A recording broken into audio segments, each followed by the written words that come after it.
ताकि मेरी हर आने वाली वीडियो आप तक पहुंच सके।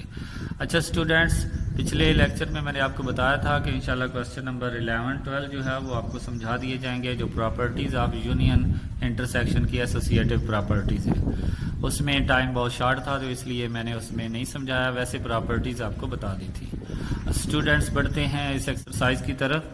तो इस एक्सरसाइज में ये हमारे पास क्वेश्चन था, क्वेश्चन नंबर 11, फिर क्वेश्चन नंबर 12 इसके साथ ही मैं आपको कर देता हूँ। इसमें उसने हमें कहा था कि ए बी सी 3 सेट दिए हुए हैं, तो आप इनकी commutative properties of intersection find करें। तो इसकी पॉसिबल जो प्रॉपर्टीज बन सकती हैं वो ये 3 हैं, यानी कि पहले ए का इंटरसेक्शन बी के साथ एक प्रॉपर्टी, फिर ए का सी के साथ, इसी तरह फिर बी का सी के साथ इंटरसेक्शन। तो ये 3 प्रॉपर्टी बन गई हैं। तो तीनों में से कोई एक मैं जो है वो आपको करके देता हूं, तो हम इसको प्रूव करते हैं फर्स्ट वाली को, बाकी दोनों आपने खुद करनी है प्रैक्टिस के तौर पर।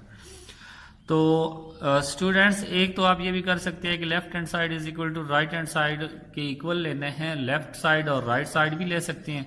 दूसरा आप ये भी कर सकते हैं कि दरमियान में इक्वल लगाकर उसको लेकर चल सकते हैं।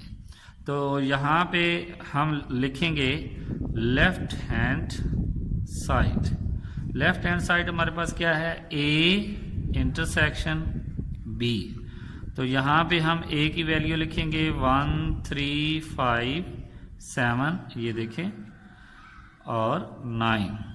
इंटरसेक्शन बी की वैल्यू हमारे पास 2 4 6 8 और 10। तो इंटरसेक्शन हमने निकालना है।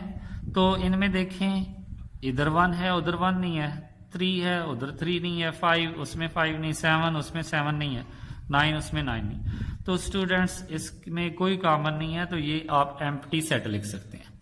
अच्छा, कुछ स्टूडेंट क्या करते हैं, एम्प्टी सेट को कैसे लिखते हैं ये भी जरा समझ लें। ऐसे लिख देते हैं, ये स्टूडेंट्स रॉन्ग हो जाता है, इसमें ये एलिमेंट बन जाता है।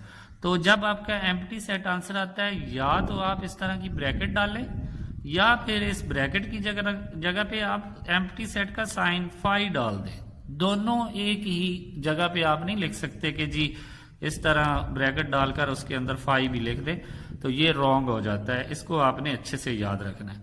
तो ये हमारे पास एम्प्टी सेट आ गया। अब राइट हैंड साइड हम लेते हैं। राइट हैंड साइड पे क्या है, बी इंटरसेक्शन ए। तो पहले बी की वैल्यू 2 4 6 8 एंड 10। इंटरसेक्शन ए की वैल्यू 1 3 5 7 9। तो स्टूडेंट्स इनमें देखिए कुछ भी कॉमन नहीं है, तो ये भी क्या है, एम्प्टी सेट। तो हम कह सकते हैं कि लेफ्ट हैंड साइड का जो आंसर आया था और राइट हैंड साइड दोनों का आंसर क्या है, equal. So left hand side is equal to right hand side. तो आप लिख सकते हैं A intersection B is equal to क्या होता है, बी इंटरसेक्शन सी। तो ये आपका क्वेश्चन नंबर 11 कंप्लीट हुआ।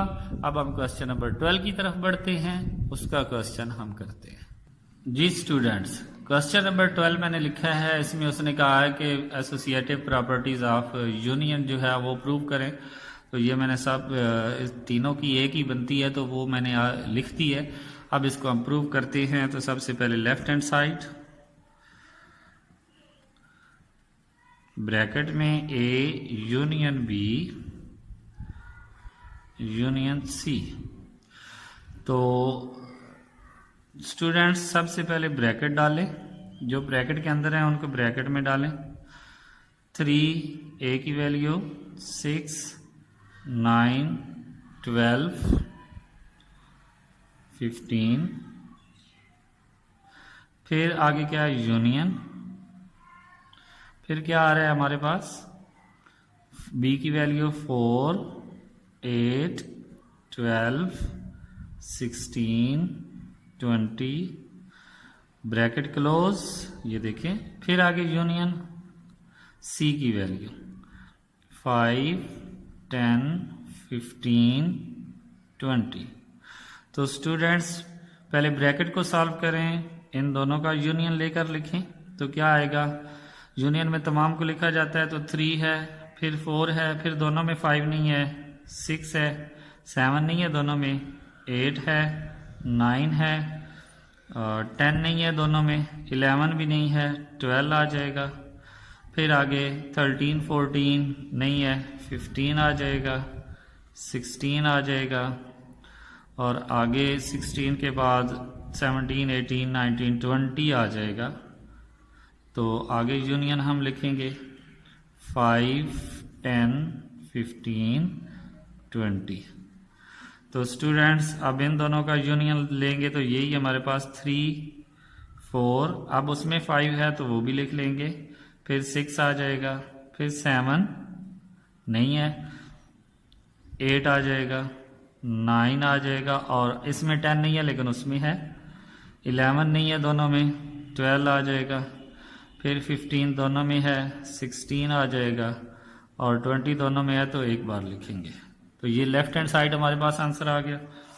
अब राइट हैंड साइड हम लिखेंगे तो सेम यही चीज पहले हम लिखेंगे A union bracket B union C.